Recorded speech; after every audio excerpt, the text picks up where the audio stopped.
Chers téléspectateurs d'Afro Info 243, voici la suite des informations sécuritaires. Depuis hier, lundi soir, les terroristes du 123 RDF ont été chassés du grand site minier de l'Est du pays, Roubaïa, par un groupe d'autodéfense.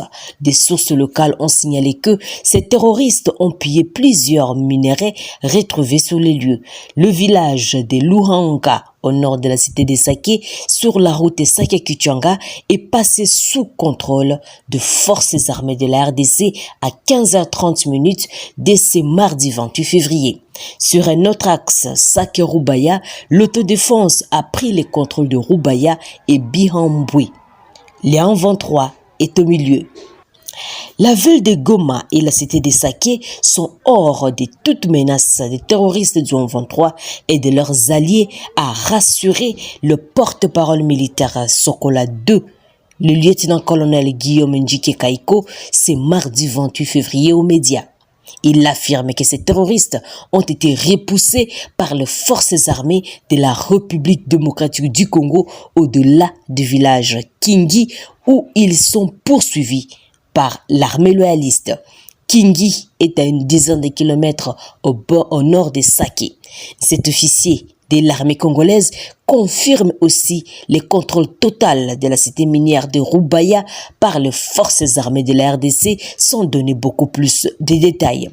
Je dois ici rassurer la population de Goma, de Saké, même de Roubaïa.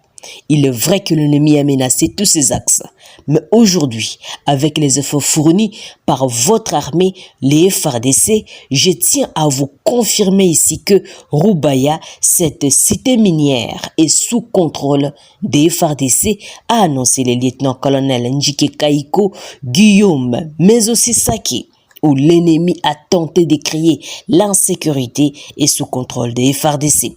L'ennemi a subi la puissance de feu des forces armées de la RDC. Et il a continué à subir la puissance de votre armée puisque l'ennemi continue à reculer.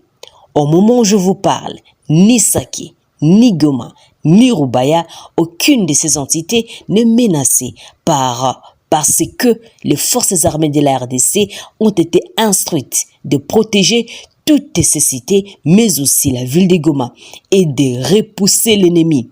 À l'heure où je vous parle, nous sommes au-delà de Kingi, a-t-il conclu.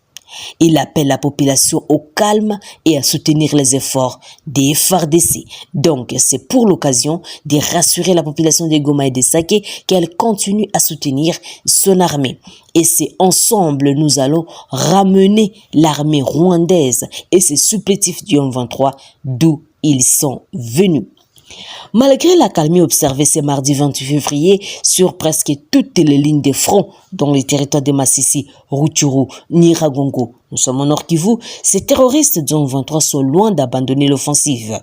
Des coups de feu ont été entendus la nuit dernière à Saké, à 27 km à l'ouest de Goma. Selon nos sources, l'armée déjouait une énième attaque terroriste. Après la prise de Roubaïa et Mouissou respectivement dimanche et lundi par les terroristes du 23, les rebelles consolidaient leur position. Dans l'après-midi du lundi, ces terroristes se sont emparés de la cité de Mouesso qui a d'ailleurs accueilli nombreux déplacés venus de Kichanga et d'autres entités. Mais aujourd'hui, sous l'emprise toujours de 123, nombreux habitants de Mouesso, les déplacés ainsi que les passagers se sont réfugiés à l'hôpital général de référence de Mouesso. Il y a eu résistance des compatriotes pendant plus de 4 heures contre les terroristes du 123. Malheureusement, l'ennemi occupe la cité. Presque tout le monde s'est dirigé à l'hôpital de Mouesso. Ici, il y avait des déplacés venus de Kichanga et environ, et même les passagers qui étaient en partance pour Goma. Tous sommes dans l'incertitude ici à l'hôpital, témoigne un habitant de Mouesso. Les affrontements entre les FARDC et les terroristes du 23 ont été signalés dans plusieurs localités situées entre 5 et 10 km de Saké, toujours dans le territoire de Massissi. Et selon des sources sécuritaires, ces terroristes voulaient couper la route de Goma-Saké à partir de Mugunga, un quartier périphérique situé à l'ouest de la ville volcanique. et quelques détonations d'armes lourdes ont même été entendues le lundi soir dans certains quartiers situés au nord de Goma ainsi que dans les territoires de Nyiragongo. Pour rappel, c'est depuis 0 heure que nous avons entendu des détonations d'armes lourdes. Les terroristes du M23 attaquaient notre armée. Nos forces armées ont répliqué et ces terroristes ont été repoussés. Je n'ai donc pas eu peur de rester ici, que tous ceux qui sont partis reviennent parce que l'envieux des chasses a bombardé ces terroristes, a témoigné un habitant. Et à ces autres habitants d'ajouter, l'objectif de l'ennemi était de couper la route de Goma-Sake. Le M23 voulait déborder vers Mugunga. Heureusement que Sukhoi 25 et des hélicoptères ont été mis en action. Nous demandons à notre gouvernement de tout mettre en œuvre pour anéantir l'ennemi. Une accalmie s'observe également aux alentours de la cité minière de Rubaya, toujours dans les territoires de Massissi, après l'occupation dimanche soir de cette agglomération. Rubaya est située à plus ou moins 50 km de Goma. La République démocratique du Congo continue d'accuser les Rwandais de soutenir les terroristes du M23. L'appui du Rwanda aux terroristes du M23 est corroboré par les experts des Nations Unies et plusieurs pays occidentaux, bien que Kigali ça défende. L'appui du Rwanda aux terroristes du M23 est corroboré par les experts des Nations Unies et plusieurs autres pays occidentaux, bien que Kigali ça défende. Plusieurs initiatives diplomatiques infructueuses jusqu'à présent ont été lancées, notamment par l'EAC qui a créé une force régionale censée s'assurer du retrait du M23 des positions conquises depuis 1 an. Mais sur terrain, la situation ne s'améliore toujours pas. La rébellion poursuit son offensive.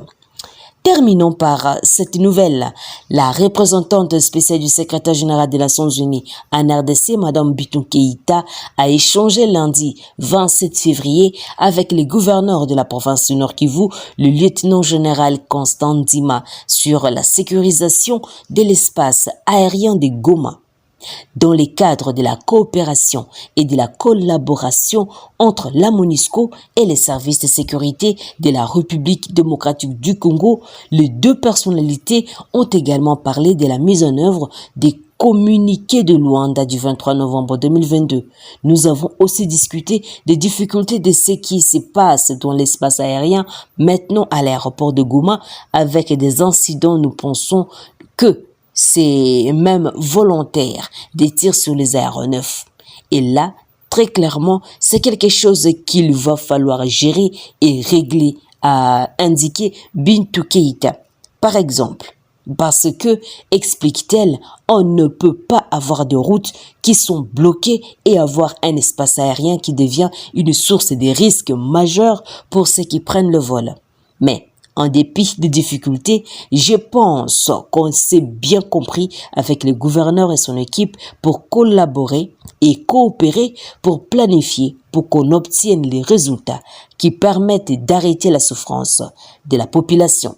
Chers téléspectateurs d'Afro Info 243, merci pour votre patience et amour à notre chaîne. Nous vous disons, n'oubliez pas de vous abonner, activer la petite cloche de notification pour avoir nos informations à temps réel. Je suis Santi Chisinga pour Afro Info 243. Au revoir.